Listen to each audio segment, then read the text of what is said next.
Sveiki, mano brangieji.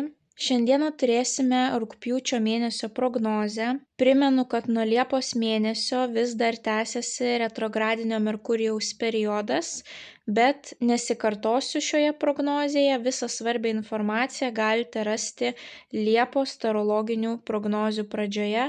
Ten būtent yra aptariamos datos, kada rekomenduojama nieko nesiimti, kaip Merkurijus mus veikia ir kaip to negatyvaus poveikio galima išvengti. Jeigu vis dėlto neturite kitos išeities, kaip tik turėti kažkokias tai naujas pradžias, sakykime, operacijos, kelionės, buitinės technikos, elektronikos pirkimas, baldų pirkimas, remontas, automobilio taisymas, tai labai rekomenduoju mano elektroninėje parduotuvėje įsigyti retrogradinio Merkurijaus įrašytų paskaitų ciklą. Jūs galėsite klausyti laisvų laikų, kiek tik norite, kada norite ir sužinoti labai svarbius tam tikrus niuansus, į ką reiktų atkreipti dėmesį, kaip pasiruošti, kad retrogradinio Merkurijaus poveikis būtų kuo švelnesnis, kad po to neturėtumėt galvos skausmo, taisant visas tas problemas, kurias atnešė Merkurijus. Tai kas dar nebuvote apsilankę, kviečiu apsilankyti elektroninėje parduotuvėje paulinaoti.com. Tai yra būtent mano paslaugų parduotuvė pagal jūsų esamą problemą, pagal jūsų poreikius bei pagal jūsų finansinę situaciją. Kiekvienas sau rasite tinkamą variantą. Na ir kaip visada, mano dėkingumas keliauja jums. Labai esu dėkinga už jūsų tokį įsitraukimą šiame kanale.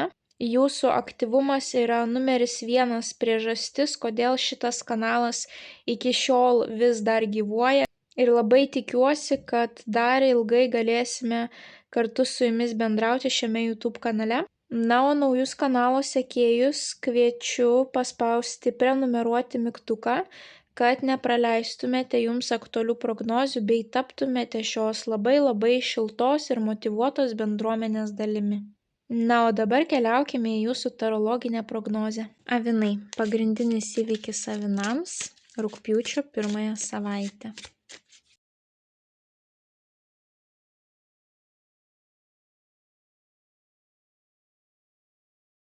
Mėnulio žinutė avinams apie jų rugpjūčio mėnesį. Bei vienas patarimas avinams apie jų rugpjūtį. Avinukai, panašu, kad jūsų rugpjūtis bus susijęs su augimu. Jūsų pirmoji savaitė ir pirmoji korta monetų 9. Nuostabi korta. Moteris turi gerą finansinę situaciją, jinai gali pasirūpinti savimi, jinai jaučia statusą visuomenėje, jinai turi tą finansinį saugumą, jinai pasiekė tam tikrų rezultatų gerų, taip visa tai dėl jos įdėtų sunkių pastangų, tas monetų 9, taip. Jinai gali pasirūpinti savo išvaizdą, nereikia jai nerimauti, kad jai po to neužteks pinigų, taip. Nuostabi korta, statusas, geri rezultatai, gera finansinė situacija, taip, kažkas iš šitų variantų.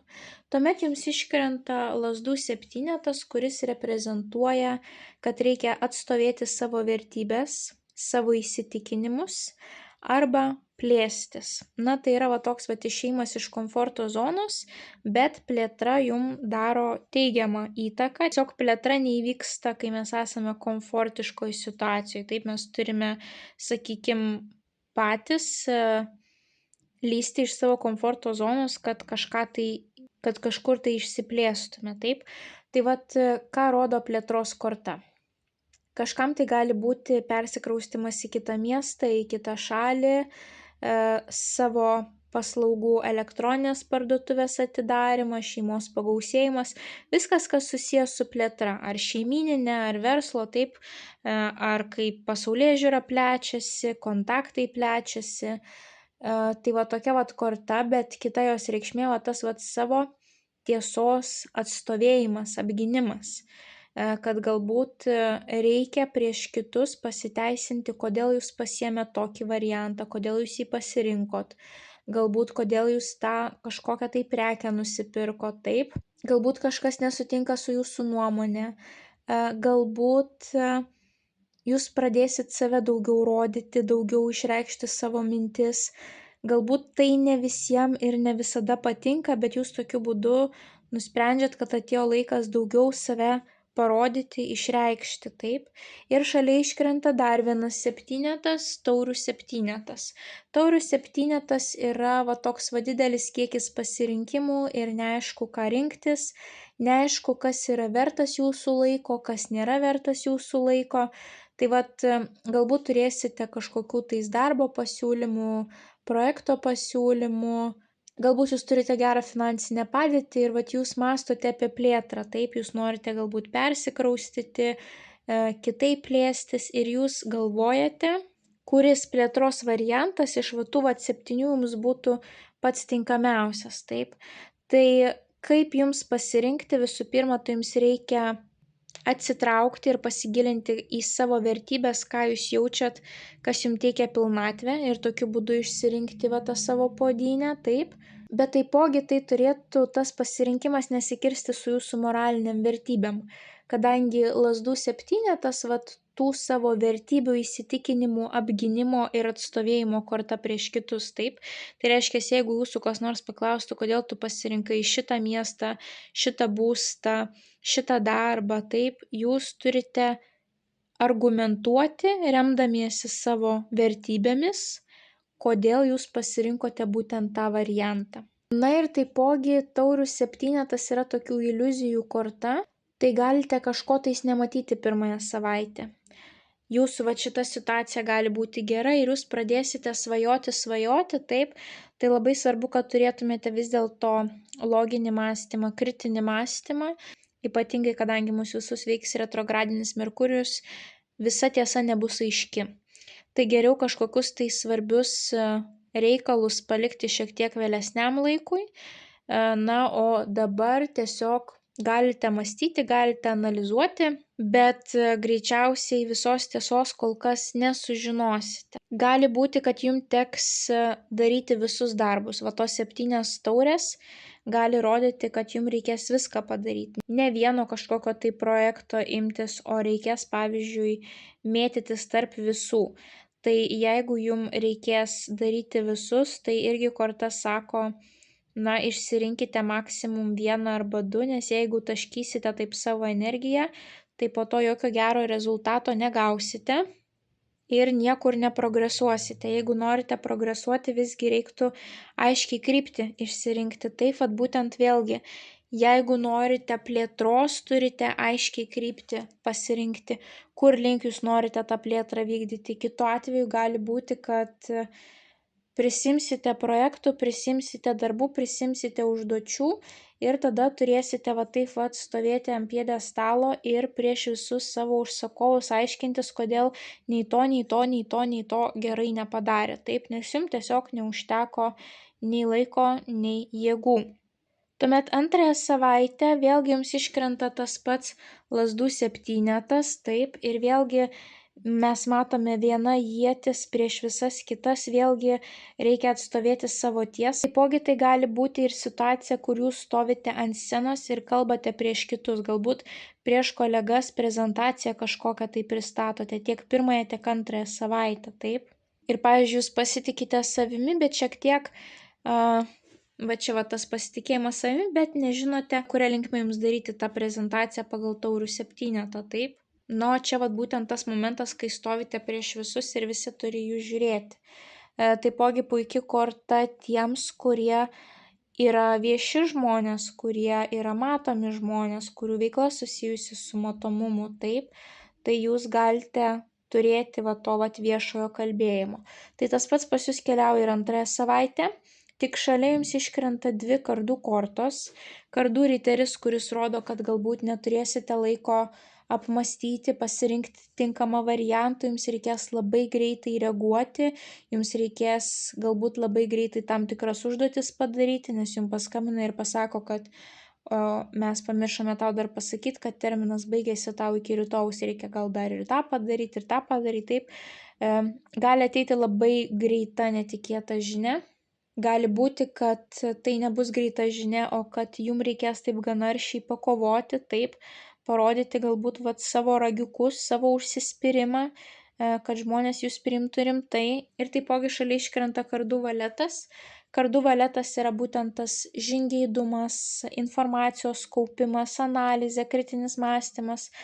Čia yra ta pati stichija, iškrito tiek riteris, tiek valetas. Taip, tai va riteris, kadangi jisai yra labai greitas ir reikia reaguoti labai greitai, taip, kažkokie tai laiškai, komunikacija, atsakymai, atrašymai, o valetas yra tokie pirmi žingsniai, vaikiška korta yra valetas, taip, o tas vaikiškas žingeidumas, kur dar nėra tvirto žingsnio, taip, čia yra pirmieji žingsniai, tai tas skaitimas, analizavimas, tai gali būti, kad jums reikės labai stipriai pasiruošti būtent tai prezentacijai, kuri jūsų laukia, arba jūs ruošite kažkokią tai kalbą, kad galėtumėte apginti savo pasirinkimą prieš kolegas, prieš šeimos narius. Tai, pavyzdžiui, kodėl jūs pasirinkote tokį variantą. Na ir jūs jau žinote, kad jūsų klausinės kažko ir jūs pasiruošėt kažkokią tai kalbą, kažkokius tai argumentus, taip, pateikėt faktus, statistikos, kad rimčiau atrodytų jūsų pasirinkimas, taip, arba vėlgi plėtra, tai gali būti antrąją savaitę kelionės, bet tos kelionės nėra komfortiškos, tai yra reikia viską sužiūrėti, taip, galbūt vizų klausimas, galbūt kažkokie tais jungiamieji skrydžiai, kurie ten nėra lengvi, galbūt dar kažką patiems reikia susiorganizuoti, taip, nėra, kad viskas jums ant lėkštutės padėta ir jūs tik sėdat ir važiuojat, va tokia, kur galbūt reikia planus keisti, greitai reaguoti, taip, kartais kažkokį tai griežtesnį žodį pasakyti, kad žmonės rimtai jūs priimtų. Na ir tuomet trečiąją savaitę jums iškrenta taurių devynetas, čia turėjo monetų devynetą, čia taurių. Tai taurių devynetas vėlgi panaši energetika, bet čia jau jūs galite plekšnoti savo per petį ir sakyti, na, aš šaunuolis, aš šaunuolė, kaip aš per visą tai praėjau, kaip aš galbūt atstovėjau savo tiesą, kaip aš galbūt išėjau iš savo komforto zonos, kaip aš bandžiau plėstis, taip. Žmogus pasitikė savimi, jo savivertė gera, jisai turi komfortą, atsipalaidavęs, taip. Tai gali būti ir šventimo korta, taurės kelimas, taip, tosto sakymas, šventimas gero rezultato, sėkmingos kažkokios pabaigos, bet jums šalia iškrenta dar ir lazdų dešimtis, o lazdų dešimtis rodo didžiulį krūvį, tai kad pasiektumėte tos euforijos, pasitenkinimo savimi jausmą, tai jums tikrai reikės daug padaryti ir ne šiaip savo jūs savimi didžiuositės ir save girsite, nes tikrai gali būti didžiulis užimtumas trečiąją savaitę, didžiulis aktyvumas gali būti, kad jums reikia judėti iš vieno taško į kitą tašką, padaryti aną. Pavyzdžiui, antrąją savaitę jums iškrito tas kardų riteris, taip, jisai yra labai greitas, bet čia labiau eina kalba apie informacijos tiekmę, kad reikia greitai parašyti, greitai paskambinti, greitai sutarti, greitai gauti dokumentą, popierių, taip. Tuomet trečiąją savaitę jau yra labiau fizinis užimtumas, kad galbūt reikia važiuoti į skirtingas vietas, padaryti skirtingus darbus. Vienas galbūt susijęs su jūsų karjera, kitas susijęs su šeima, kitas dar kažkoks papildomas. Na, įvairiausios tokios situacijos, bet užimtumas trečią savaitę didelis ir kai iškrenta lazdų dešimtis, tai yra patarimas, kad pusę darbų reiktų kažkam tais paskirti. Žmonėm, kurie nuo jūsų pečių nuimtų tą krūvį, taip. Nes jeigu ir toliau taip tempsit, tai gali pablogėti sveikata. Tai jeigu neįmanoma, kad kažkas kitas padarytų jūsų darbų, paprašykite, kad artimieji jums padėtų namuose, kad bent jau namų darbų nereiktų daryti, taip. Na, arba pasikalbėkite su darbdaviu, kad dalies užduočių terminą perkeltų kitai savaitei, dar kitai savaitei, nes jūs tiesiog galite nesusitvarkyti, taip. Kartais reikia atvirai pasakyti ir tokią informaciją žmogui, bet va čia yra tos lazdų dešimties problema, kad tam žmogui atrodo, kad jisai vienintelis gali taip gerai darbą padaryti, kad niekas kitas to darbo nepadarys. Ir tada žmogus prisiema nenormalų kiekį darbų, nieko nespėja, sveikata pablogėja ir galiausiai tas rezultatas ateina per didžiulį pragarą, taip. Tai jūsų situacijoje tiesiog mąstykite, kad gal ne visi darbai yra prioritetiniai, gal ne visus reikia padaryti taip idealiai. Aišku, pačius svarbiausius galite pasilikti savo, bet kitais darbais geriau būtų, kad pasidalintumėt. Na ir viduryje jums iškrenta kardų karalius. Kardų karalius ugnies stichijos vyrukas, svarstyklės dvyniai vandenis. Tai vat jisai galbūt duos jums tas užduotis, galbūt jisai bus jūsų darbdavys, taip, galbūt jisai bus žmogus, iš kurio jūs gausite pasiūlymą tiek dirbti, galbūt jisai jūs kam nors parekomenduos, jisai gali būti ir jūsų dėstytojas, jeigu turite kažkokias tai studijas, tai jisai gali padaryti taip, kad ojojo, kiek darbo jūs turėsite, taip, jisai gali būti ir šeimos narys, kuris jums duos užduočių. Tai va šitas žmogus dažniausiai yra aštraus proto ir aštraus liežuvio, labai racionalus, kritinio mąstymo ir jisai nėra labai jausmingas, jisai nesupranta, kad gali įžeisti jausmus, jisai tėškia tai, ką mano, labai mažai pagalvojęs. Ir čia vat yra jo problema, nes po to būna, kad žmonės įsižeidžia, nenori bendrauti, taip. Šitas žmogus gali dirbti su komunikacija, tai yra teisininkas, žurnalistas, vertėjas, IT specialistas, mokytojas, dėstytojas, visi, kuriems yra svarbi kalba. Arba žmogus dirbantis su metalu, gydytojas, chirurgas, batsiuvys, kirpėjas, mechanikas. Kažkaip jisai bus svarbus jūsų tai 3 savaitei. Greičiausiai arba jisai jūs pagirs už jūsų tą rezultatą, arba jisai bus tas, kuris jums duos daug darbo, taip, bet kokiu atveju taurių 9 rodo, kad jūs būsite patenkinti rezultatu. Na ir paskutinėje savaitėje jums iškrenta monetų tūzas. Monetų tūzas rodo finansinės, karjeros perspektyvas, kažkokia tai nauja pradžia, gali būti kažkokios tai naujos išmokos, pašalpos, na va ta moneta, taip, su ištiesta ranka. Kažkas jums gali duoti va tą monetą, kaip pasiūlymą, kaip pinigus, taip, skirtinga forma kiekvienam bus, bet yra kažkokia tais galimybė ir šalia jums dar iškrenta taurių 2, tai galbūt yra galimybė su kažkuo tais bendradarbiauti, taip, kažkoksai tai bendras projektas, arba tai yra 2 žmonių kažkokia tai perspektyva, ar pinigai, ar turtas, tai yra jūsų ir antrosios pusės, pavyzdžiui, ar jūs abu kaip verslo partneriai, ar tai jūs su kitu savo šeimos nariu, įvairiausios tokios galimybės, bet šalia jums iškrenta taurių 4. Taurių 4 yra visiškos apatijos korta, kai nieko nesinori daryti, kai tokia depresinė liūdna nuotaika, norisi tik tais atsikvėpti. Bet problema, kad taurių 4 visada yra siūloma galimybė. Tik žmogus yra antiek pervargęs arba yra aukos pozicijoje, kad jisai nelabai mato, kas vyksta aplink jį. Jisai tiek susifokusavęs į savo vatavą situaciją, kad aplinkinis pasaulis yra jam nepastebimas. Ir va čia va iškyla problema, kad jisai gali pražiopsoti labai perspektyvų pasiūlymą. Tai paskutinę savaitę retrogradinis Merkurijus jau nebeveiks ir jeigu atkeliaus pas jūs pasiūlymas, taip, tai labai būtų smagu, kad jūs jo nepražiopsotumėt. Tai gali būti puikios galimybės su kažkuo tais bendradarbiauti, turėti bendrą kažkokį tai projektą, verslą. Galbūt tas žmogus jums kažką tais gali parekomenduoti, pasidalinti savo patirtimi. Tai labai smagu būtų, jeigu jūs tos galimybės nepraleistumėte paskutinėje savaitę. Taip, pailsėkite, viskas gerai su tuo, bet, sakykime, nepasilikite tame aukos vaidmenyje per ilgą laiką. Na ir jūsų mėnulio žinutė. Aš esu grožis, aš esu meilė, aš esu sėkmė, aš esu gausa. Kartokite savo visą tai, jeigu savimi nepasitikite, jeigu manote, kad jūs neverti finansinės gausos, sėkmės, meilės, visą tai kartokite ir panašu, kad rugpjūčio mėnesį jūs pamatysite, kad tikrai jūs turite galimybę gauti visą tai, taip. Grožis, meilė, sėkmė, gausa, visko čia pas jūs yra rugpjūčio mėnesį. Na ir jūsų patarimas.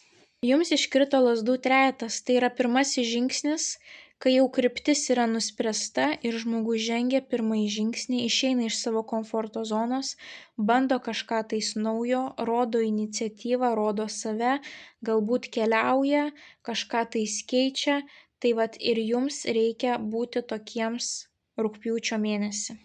Va tas vat savo teisių, idealų, vertybių apgynimas, atstovėjimas, taip, didžiulis krūvis, kurį jūs savo prisiemate, vat visa tai ir rodo, kad jūs bandysite kažką keisti, bandysite rasti kažkokius tai naujus sprendimus. Vat mes turėjome čia tuos 7 pasirinkimus, sprendėt ir greičiausiai jau kažką pasirinkote, taip. Ir pas jūs čia paskutinėje savaitė, va tos naujos perspektyvos atkeliauja, galimybė galbūt kažkur tais įsidarbinti, kažkur tais pasimokyti, pastudijuoti, ar kažkur tais investuoti, ar kažką tais nusipirkti, ar kažką parduoti. Tai žodžiu, nepraleiskite šitų perspektyvų mėnesio gale. Rizikuokite, jeigu bijote rizikuoti, nes nepasitikit savimi, tai kiekvieną dieną garsiai skaitykite ar užsirašinėkite į užrašinę, būtent aš esu grožis, aš esu meilė, aš esu sėkmė, aš esu gausa, kad pradėtumėt pagaliau savimi patikėti. Tai avinukai, didžiausios jums sėkmės rugpjūčio mėnesį, nepamirškite paspausti patinka mygtuko, komentare parašyti bent jau širdelę, pasidalinti prognozę su artimaisiais, kuriems ji galėtų būti aktuali.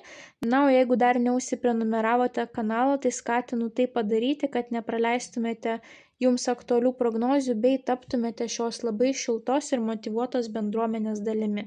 O tie, kurie žiūrėjote prognozę mano YouTube kanale, tai kviečiu apsilankyti savo elektroninėje parduotuvėje paulinaoti.com ir visas šitas prognozes pamatyti anksčiau laiko. Na, mes susimatysime jūsų kitose prognozėse. Ate.